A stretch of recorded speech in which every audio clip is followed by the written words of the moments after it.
इसरो ने इस साल के अपने आखिरी मिशन को सफलतापूर्वक लॉन्च कर इतिहास रच दिया। 24 दिसंबर को भारतीय अंतरिक्ष एजेंसी ने अमेरिकी कंपनी AST स्पेस मोबाइल के एक अहम सैटेलाइट को अंतरिक्ष में लॉन्च कर दिया है। LVM-3M6 मिशन के जरिए अमेरिकी कंपनी के कम्युनिकेशन सैटेलाइट ब्लूबर्ड ब्लॉक 2 को पृथ्वी की निचली कक्षा में स्थापित किया जाना है। यह इस रॉकेट की छठी ऑपरेशनल उड़ान है। ऐसे में सवाल ये उठता है कि आखिर इसरो का ये मिशन है क्या? कैसे भारत के लिए यह सबसे बड़ी उपलब्धि बनेगा?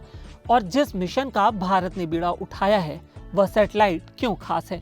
आज इस वीडियो में हम इसी पर पूरी बात करेंगे। क्या है इसरो का मिशन? इसरो के इस मिशन का नाम LVM-3M6 ब्लूबर्ड ब्लॉक 2 है। यह पूरी तरह से कॉमर्शियल लॉन्चिंग है।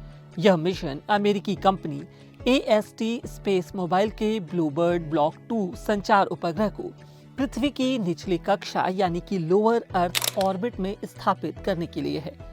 इसरो इसकी लॉन्चिंग के लिए अपने LVM-3 रॉकेट का इस्तेमाल करेगा, जो कि इस लॉन्च व्हीकल की छठवीं उड़ान होगी और वाणिज्यिक मिशन के लिए तीसरी। भारत के इस लॉन्च व्हीकल को पहले ही इसकी क्षमताओं के लिए बाहुबली नाम दिया जा चुका है। भारत के लिए बड़ी उपलब्धि कैसे बनेगा यह मिशन? भारत के लिए यह एक अहम मिशन है, क्योंकि launch vehicle mark 2 LVM-3 rocket की छठवीं उड़ान सफल होने से कॉमर्शियल स्पेस सेक्टर में भारत की पकड़ और मजबूत होगी। ब्लूबर्ड ब्लॉक 2 उपग्रह का वजन लगभग 6500 किलोग्राम है। भारतीय लॉन्च व्हीकल अगर इस मिशन को सफलतापूर्वक अंजाम देता है तो यह पृथ्वी की निचली कक्षा में स्थापित होने वाला सबसे बड़ा वाणिज्यिक संचार उपग्रह होगा।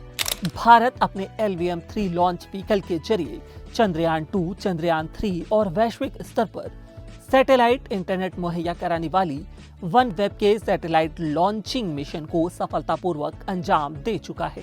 OneWeb मिशन में इसरो ने LVM से 2 बार में कुल 72 सैटेलाइट्स पृथ्वी की निचली कक्षा में स्थापित की थी। ब्लूबर्ड ब्लॉक 2 उपग्रह एक अगली पीढ़ी यानी कि नेक्स्ट जनरेशन की प्रणाली का हिस्सा है। अगर यह उपग्रह सही कक्षा में स्थापित हो जाता है और कंपनी के परीक्षण सफल होते हैं तो इसके जरिए 4G और 5G स्मार्टफोन पर सीधे सेल्यूलर ब्रॉडबैंड कनेक्टिविटी मिलेगी। उपभोक्ता को किसी अतिरिक्त एंटीना या कस्टमाइज्ड हार्डवेयर की जरूरत नहीं होगी। फिलहाल सेलफोन को 4G या 5G नेटवर्क हासिल करने के लिए मोबाइल टावर की जरूरत होती है, लेकिन इस उपग्रह के सफल होने के बाद टावर का काम खत्म हो सकता है। आपको बता दें कि इस उपग्रह को 5600 से ज्यादा व्यक्तिगत सिग्नल सेल बनाने के लिए डिजाइन किया गया है। यह 120 मेगाबाइट्स प्रति सेकंड तक की अधिकतम गति यानी कि पीक स्पीड मुहैया कराने में सक्षम है। यह स्पीड वॉइस कॉलिंग, मैसेजिंग, तेज डेटा ट्रांसफर और बिना रुकावट की वीडियो स्ट्रीमिंग के लिए काफी बेहतर है। अगर इसरो इस मिशन को सफलतापूर्वक अंजाम देता है तो इसके आगे सैटेलाइट कंपनी ऑपरेशनल टेस्टिंग को अंजाम देगी। इसके बाद वैश्विक सेवाओं की शुरुआत होगी और अलग अलग देशों से लाइसेंस हासिल करने की प्रक्रिया शुरू होगी। इस वीडियो में इतना ही। देश और दुनिया की बाकी तमाम खबरों के लिए देखते रहिए, पढ़ते रहिए लल्लूराम.com। शुक्रिया।